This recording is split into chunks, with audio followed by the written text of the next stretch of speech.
3 দশকেরও বেশি সময় ধরে ভারতীয় সঙ্গীতকে আন্তর্জাতিক মঞ্চে পৌঁছে দিয়েছেন যিনি, যার সুরে মুগ্ধ হয়েছে বিশ্ব। সেই অস্কার জয়ী এআর রহমান ভারতীয় কট্টর ধর্মীয় রাজনীতির শিকার। শুধুমাত্র মুসলমান হওয়ার কারণে বলিউডে অনেকটা কোণঠাসা তিনি। সম্প্রতি এমনই বিস্ফোরক দাবি করে চাঞ্চল্য তৈরি করেছেন খোদ এআর রহমান নিজেই।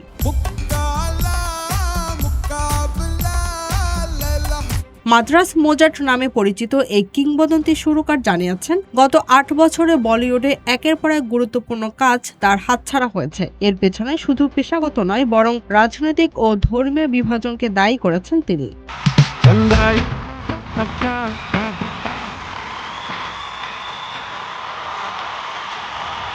সম্প্রতি এক সাক্ষাৎকারে এআর রহমান বলেন, ক্ষমতার পরিবর্তনের পর থেকেই বলিউডে তার কাজের সুযোগ কমতে থাকে।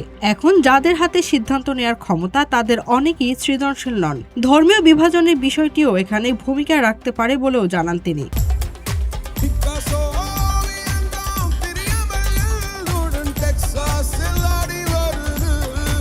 এ মন্তব্যের পরই নতুন করে আলোচনায় এসেছে একটি পুরনো প্রশ্ন, কেন সাম্প্রতিক বছরগুলোতে বলিউডে রহমানের উপস্থিতি তুলনামূলক কম, অথচ দক্ষিণী চলচ্চিত্র শিল্পে তিনি নিয়মিত কাজ করছেন।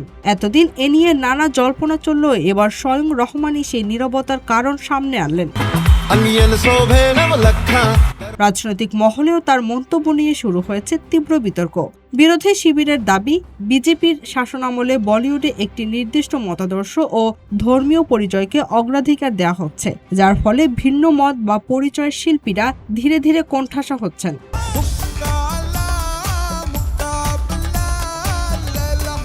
গত 1 বছর ধরেই ধর্মীয় মেরুকরণের রাজনীতির বিরুদ্ধে সরব হতে দেখা গেছে চলচ্চিত্র ও সাংস্কৃতিক জগতের একাধিক পরিচিত মুখকে। সেই তালিকায় এবার নতুন করে যুক্ত হলো এআর রহমানের নাম। Z news, Dhaka.